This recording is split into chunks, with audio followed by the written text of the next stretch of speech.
LinkedIn tells us that we need to conduct hundreds of customer interviews before we dive into a startup, and that's somehow the secret sauce to startup discovery. Boy, do I disagree.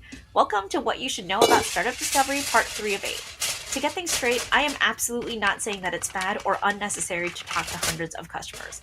In fact, it's very good. But I think overly focusing on this tactic distracts us from the big picture of what startup discovery is all about, which is figuring out how to navigate the wilderness and unknowns when you first start out. There are a couple of issues with simply doing 100 customer interviews. First, you could totally be looking in the wrong place, in which case, talking to 100 customers is a total waste of time. Second, you could know enough about the space that you don't need to talk to 100 customers to start. Maybe you can talk to a couple dozen and feel good enough to get started. So if you read another LinkedIn article talking about how XYZ really successful startup was so successful because they talked to 100 customers before they wrote their first line of code, just realize that's a really misleading headline and we should be focusing on the outcomes of startup discovery, not the tactics. I'm Diana and I break down tech startups and AI without the hype. I'll see you for parts 4 to 8.